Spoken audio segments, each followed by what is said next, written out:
কৃষ্ণ। তো আমি এইমাত্র শুনেছি যে আমাদের প্রিয় গুরু ভ্রাতা অম্বরীশ প্রভু স্ট্রোক করেছেন। বর্তমানে তার অবস্থা কিন্তু আশঙ্কাজনক। তিনি ভেন্টিলেটরের সাহায্য নিয়ে কিন্তু হাসপাতালে রয়েছেন।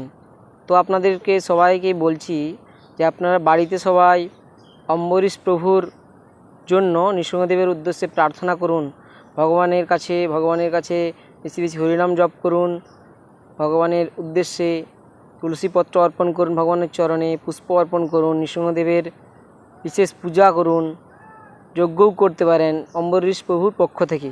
তো আপনারা এইগুলি করবেন অম্বরীশ প্রভুর প্রতি, যাতে নৃসিংহদেব কৃপা করে তাকে তাড়াতাড়ি আরোগ্য কামনার জন্য আমরা কামনা করব, যাতে ভগবান নৃসিংহদেব অম্বরীশ প্রভুকে যাতে সুস্থ করে দেন।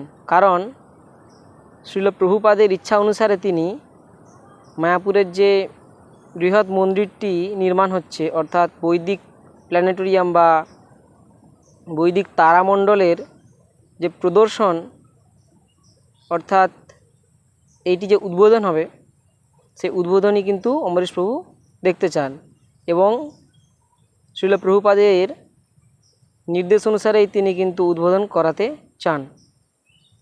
তো আমরা সবাই আসুন ভগবানের উদ্দেশ্যে প্রার্থনা করি, যাতে অম্বরীশ প্রভু খুব তাড়াতাড়ি সুস্থ হয়ে ওঠেন। তো অবশ্যই আপনারা প্রার্থনা করুন ভগবানের নিকট, বেশি বেশি হরিনাম জপ করুন এবং সেই হরিনামের ফল অম্বরীশ প্রভুকে প্রদান করুন। হরে কৃষ্ণ, হরি বল।